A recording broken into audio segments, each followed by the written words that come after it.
का तस्वुर कीजिए।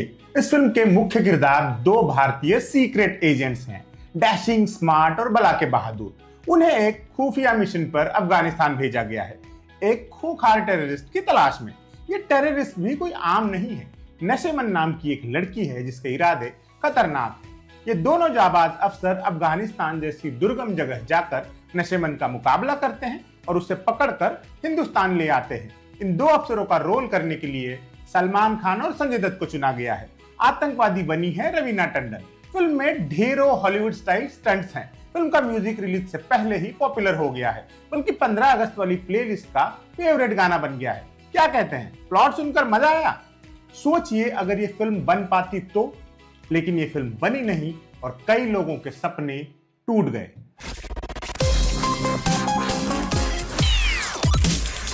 हम बात कर रहे हैं 1997 में बननी शुरू हुई फिल्म 10 की, जो लगभग पूरी शूट होने के बावजूद कभी रिलीज न हो सकी। लव स्टोरीज के उस दौर में एक धांसू एक्शन थ्रिलर फिल्म देखने की तमन्ना लिए बैठे दर्शकों को निराश होना पड़ा।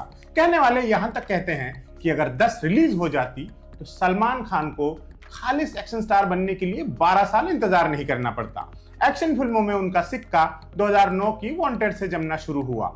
अगर 10 रिलीज हो पाती तो ये काम 12 साल पहले ही हो चुका होता। खैर, क्या कहानी है 10 की मेकिंग की और उसके बंद होने की, आज यही सब जानेंगे। 10 के बारे में जानने से पहले आपका मुकुल एस आनंद नाम के एक शख्स के बारे में जानना बहुत जरूरी है। मुकुल आनंद 80 और 90 के दशक में एक्शन थ्रिलर फिल्मों का पर्याय बन गए थे। उनकी फिल्मोग्राफी में कई ऐसी फिल्में रही जिनको दर्शकों ने खूब पसंद किया। उन्होंने अपने करियर की शुरुआत हॉलीवुड की फिल्मों से इंस्पायर्ड फिल्में बनाते हुए की थी।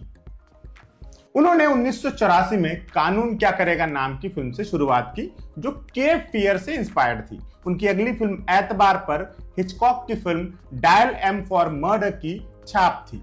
2-3 फ्लॉप फिल्में देने के बाद उन्हें कामयाबी हासिल हुई। 1986 में उन्होंने एक फिल्म बनाई सल्तनत, जिसमें पहली बार धर्मेंद्र और सनी देओल एक साथ दिखाई दिए थे। फिल्म कामयाब रही और मुकुल आनंद का करियर चल पड़ा। उनकी अगली फिल्म थी इंसाफ, जो विनोद खन्ना की संन्यास के बाद की कमबैक फिल्म थी।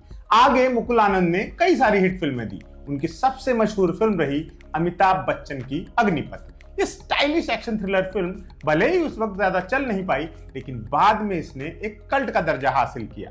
अमिताभ के साथ ही उन्होंने हम और खुदा गवाह जैसी कामयाब फिल्में भी बनाई। फिर आई उनके करियर की सबसे बड़ी डिजास्टर फिल्म। 1995 में मुकुल आनंद ने त्रिमूर्ति डायरेक्ट की, जिसमें जैकी श्रॉफ, अनिल कपूर और शाहरुख खान जैसे बड़े सितारे थे। फिल्म ने ओपनिंग तो अच्छी ली थी, लेकिन बाद में धड़ाम से गिर गई। बड़ी मुश्किल से अपना बजट रिकवर कर पाई।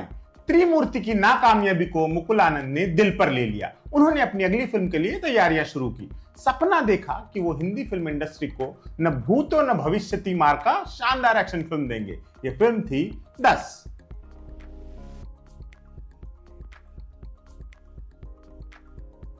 मुकुल आनंद ने 10 को यादगार फिल्म बनाने में कोई कसर नहीं छोड़ी। उन्होंने उस वक्त के 2 बैंकेबल मेल स्टार चुने, जिन्हें एक्शन फिल्मों में पसंद किया जाता था, जो बॉडी बिल्डिंग की दुनिया के रोल मॉडल थे, सलमान खान और संजय दत्त। इनफैक्ट मुकुल आनंद ने 10 की स्क्रिप्ट इन दोनों को दिमाग में रखकर ही लिखी हुई थी। साथ में रवीना टंडन को मेन विलन बनाने का नया प्रयोग किया। एक और अहम रोल में शिल्पा शेट्टी को कास्ट किया गया। मुकुल आनंद के फेवरेट विनोद खन्ना भी फिल्म में थे। शूटिंग लोकेशंस के लिए उन्हें काफी दिमाग खपाना पड़ा। अफगानिस्तान की पहाड़ियों में शूटिंग करने की इजाजत मिलने का तो सवाल ही नहीं था। वैसे ही कोई और लोकेशन खोजने के लिए दुनिया भर में रेकी हुई। आखिरकार अमेरिका के उठा में वैसी लाल पीली पहाड़ियां मिली जिनकी जरूरत थी। ये लोकेशन फाइनल कर ली गई।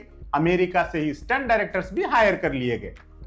फिल्म की शूटिंग शुरू हुई और तेजी से काम होने लगा। कई एक्शन सीन शूट कर लिए गए। कहते हैं कि फिल्म के सिर्फ एक्शन सीन्स पर ही 4 करोड़ खर्च कर दिए गए थे। खासतौर से एक एक्शन सीक्वेंस की तो उस वक्त मीडिया में भी धूम मची थी। इस सीन में सलमान खान और संजय दत्त हेलीकॉप्टर से लटकते हैं। इसकी तस्वीरें मैगजीन्स में छापकर माहौल बनाया गया।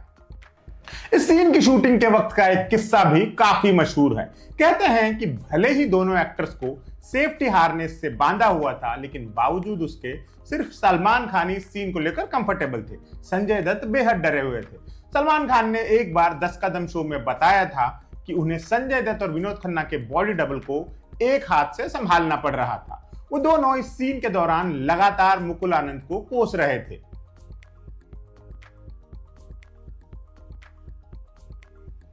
दस न सिर्फ एस्टैब्लिश्ड स्टार कास्ट के लिए अहम फिल्म थी, बल्कि इससे 4 और लोगों की भी किस्मत जुड़ी हुई थी। इस फिल्म से राहुल देव का डेब्यू होने वाला था, जो कि हो न सका। इसके बाद राहुल देव को 3 साल इंतजार करना पड़ा। आखिरकार 2000 में सनी देओल की चैंपियन से उनका डेब्यू हुआ। इसी फिल्म से शंकर महादेवन, एहसान नूरानी और लॉय मेंडोजा की भी शुरुआत होनी थी। बतौर कंपोजर ये उनकी पहली हिंदी फिल्म होती, लेकिन ऐसा भी हो नहीं पाया। हालांकि उनके म्यूजिक को काफी सराहा गया। उनका बनाया एक गाना तो आज तक हिट है। इस सदी में ऐसा कोई इंडिपेंडेंस डे या रिपब्लिक डे नहीं गया है जिसमें इनका बनाया सुनो गौर से दुनिया वालों ना बजा हो। फिल्म के हक में सब कुछ अच्छा था, बढ़िया म्यूजिक, स्टाइलिश एक्शन, शानदार स्टार कास्ट वगैरह वगैरह, लेकिन फिर भी फिल्म पूरी नहीं हो पाई। क्यों? क्योंकि डायरेक्टर मुकुल आनंद की अचानक से डेथ हो गई।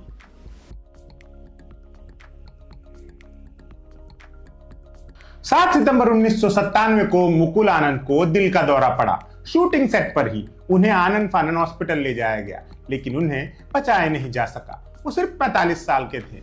उनके जाने से एक बनी बनाई फिल्म खतरे में पड़ गई। लगभग 9 घंटे की रॉ फुटेज उपलब्ध थी। महज थोड़ी सी और शूटिंग के बाद फिल्म तैयार हो सकती थी।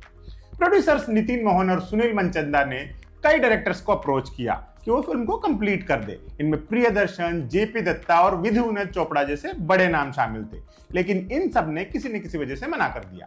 हालांकि रमेश सिप्पी मान गए थे, लेकिन उस वक्त वो बिजी थे और उनके फ्री होने तक फिल्म टलती ही रही। फिर जब वो फ्री हुए तो बजट के इश्यूज उठ खड़े हुए और आखिरकार फिल्म बंद ही करनी पड़ गई। फिल्म के गाने का म्यूजिक वीडियो रिलीज कर दिया गया, जो उसके प्रमोशन के लिए बनाया गया था। सुनो गौर से दुनिया वालों बहुत पॉपुलर हुआ। आज तक इस गाने का खुमार हिंदुस्तानियों पर से उतरा नहीं है। 2005 में प्रोड्यूसर नितिन मनमोहन ने 10 टाइटल से ही एक और फिल्म बनाई। इस वाली 10 को अनुभव सिन्हा ने डायरेक्ट किया। इसमें संजय दत्त और शिल्पा शेट्टी फिर से कास्ट हुए। साथ में सुनील शेट्टी, अभिषेक बच्चन और जायद खान थे। ये फिल्म मुकुल आनंद को दी गई श्रद्धांजलि थी। मुकुल आनंद की 10 हिंदी सिनेमा इंडस्ट्री के इतिहास की एक ऐसी कहानी बन गई जिसके बारे में अक्सर लोग यूं होता तो क्या होता की तर्ज पर बातें किया करते हैं। इंडस्ट्री के धुरंधर ये दावा करते हैं कि मुकुल आनंद की 10 अगर रिलीज हो गई होती तो हिंदी सिनेमा में स्टाइलिश एक्शन फिल्मों का दौर दशक भर पहले ही शुरू हो चुका होता। खैर, आज के एपिसोड में इतना ही। आज का एपिसोड आपको कैसा लगा ये जरूर बताइए और देखते रहिए एम बोले तो।